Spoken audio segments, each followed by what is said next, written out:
Welcome everybody to another week of Valpo Basketball Preview. Todd Ickow joined by head coach Bryce Drew as the Crusaders with a big week ahead, and it obviously starts with Thursday night's game at Green Bay. No secret what's on the line here. Green Bay wins, they win the conference championship outright. They get to host the conference tournament. But if you guys win, you're just a game back and the tie breaks in your favor. As big a regular season game as there's been all year. You know, for them, what a great setting. You know, senior night, home game, can wrap up the 1 seed with the win. And, on our end, what a great challenge. A challenge for a team who's never, a lot of these players never even played in Green Bay before going up, which I'm sure is going to be a great atmosphere.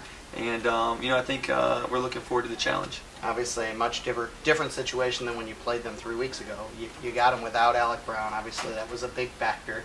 You attacked inside against them. It's going to be a little tougher, not only being on the road, but they'll have Brown in uniform. That changes things, right? Yeah, he's a tremendous player. He's had a tremendous career. I believe since he's come back from this injury, he's playing some of the best basketball that we've seen him play. The last 2 games, he's been phenomenal in different areas, not just on offense, but on defense also. And so he definitely impacts the game. And, I think, again, our guys will be excited for the chance to play against Alec and play against Green Bay. And it's always difficult going on the road. Green Bay, historically, one of the toughest, the Resch Center, one of the toughest arenas in the Horizon League. But one thing for sure is you guys have shown no fear on the road thus far this year, especially in the league where you've won 4 out of the last 5 road league games. That obviously has to give you guys a little more confident than most teams going into Green Bay.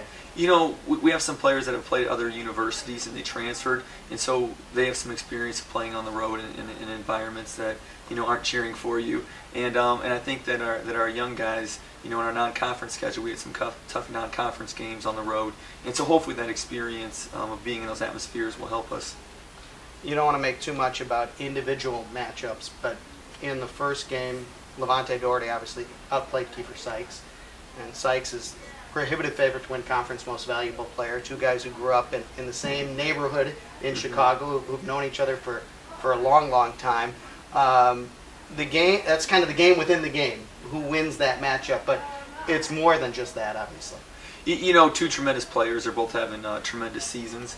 Obviously without either player, neither team would be where they're at right now.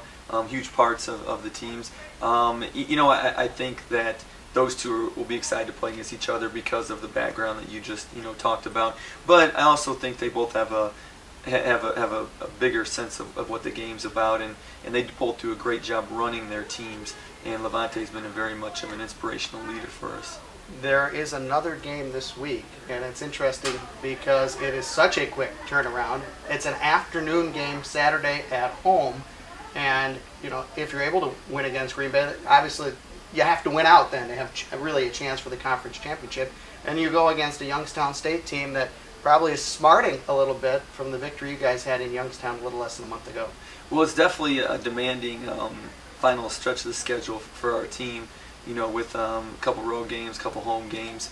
And, Youngstown's a very good team. Again, another player up for Player of the Year, Kendrick Perry, who's an excellent player. And so, first we're going to focus on taking care of business, hopefully on Thursday, and then, back at it Friday, you're putting all our prep into Youngstown. But it's a tremendous challenge, for our team this week. It's always a question on who is going to step up. Doherty, obviously, as you mentioned, he's had an all-conference type season, no doubt about it. But every week we seem to be touching on somebody different.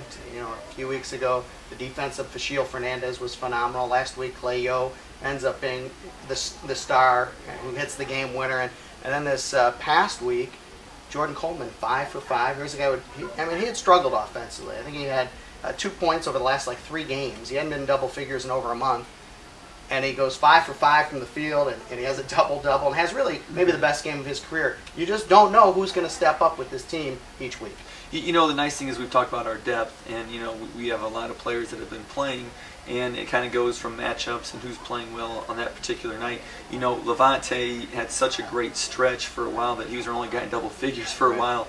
And for us to be able to win, we need other guys to step up and score. So I think twofold. One, I think, is guys that have stepped up. But 2, Levante's done a really good job getting them the ball, such as Clay's, shot at the end. It was Levante who gave him the pass. It's so much attention on Levante. It's got to open things up a little bit for somebody else, right? And it's nice when we can make shots. When other guys make shots, it helps. Good luck. Big week.